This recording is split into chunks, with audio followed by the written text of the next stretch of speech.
Olhando novamente para os exemplos cuja solução já conhecemos, podemos ver que na primeira metade começamos em 0,1 e subimos a escada de 2 em 2, e depois na segunda metade começamos no 0 e fazemos exatamente a mesma operação.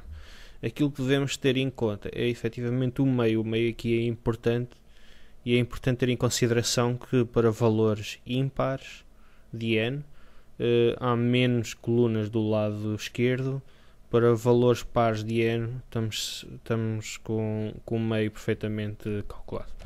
Portanto, o nosso código devemos calcular eventualmente a metade, portanto, int meio, e vamos buscar a coluna central, aquilo que apresenta o limite para o ciclo de colocação. E vou aqui calcular, tem que ser tabuleiro.n a dividir por 2.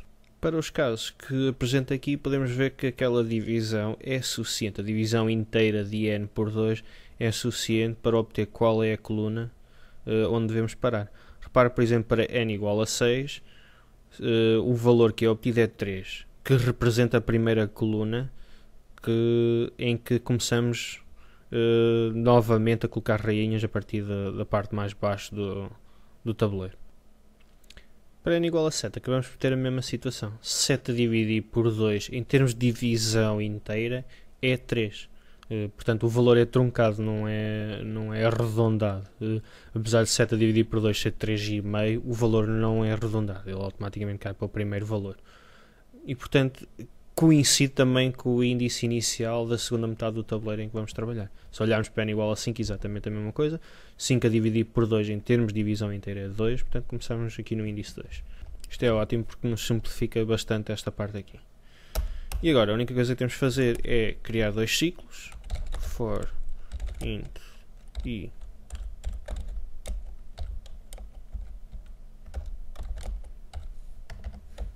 Portanto, vamos iterar até o meio do tabuleiro e vamos colocar rainhas nos locais que nós pretendemos.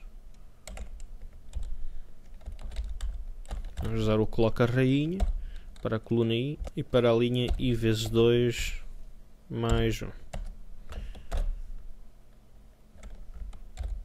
E porquê i vezes 2 mais 1? Esta é a fórmula que nós podemos obter olhando novamente para o nosso tabuleiro, né?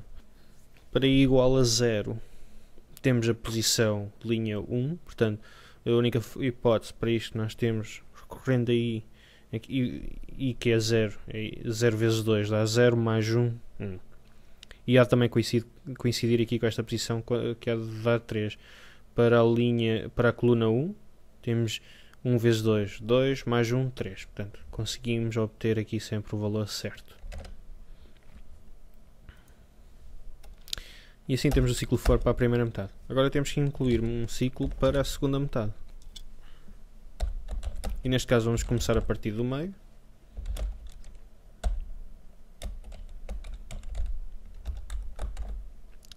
Até o fim do tabuleiro. E vamos incrementar um novamente. Vamos fazer exatamente a mesma coisa. Tabuleiro.coloca rainha na coluna i e desta vez a linha será 2 vezes a diferença entre o i e o meio. Estas formas são obtidas olhando para os exemplos que nós temos. Portanto, eu olhando para o n igual a 5 posso novamente ver como é que varia o valor da linha com base no índice i, e nós temos que o nosso meio é 2 e o índice i também é 2. Conseguimos obter um 0 se tivermos a diferença entre os dois.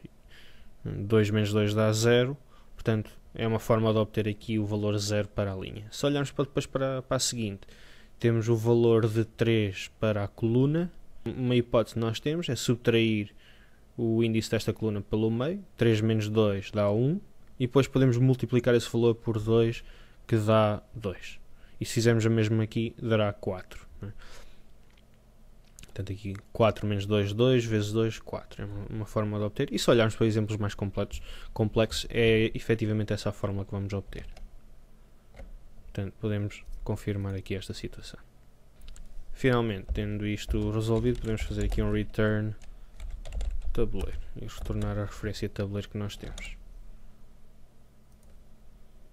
Vamos executar os nossos testes a ver se isto resolve para n igual a 5. E temos efetivamente uma solução a ser gerada corretamente. Agora, finalmente, se olharmos para estas duas classes, podemos ver que ambos partilham uma referência tabuleiro e ambos têm um construtor que é mais ou menos idêntico. A única variação é aqui o validador de posição, que é definido no caso do solucionador recursivo, e no caso do solucionador escada temos aqui mais uma validação. Isto pode sugerir aqui a criação de uma classe base, eventualmente solucionador. Vamos fazer isso na próxima lição.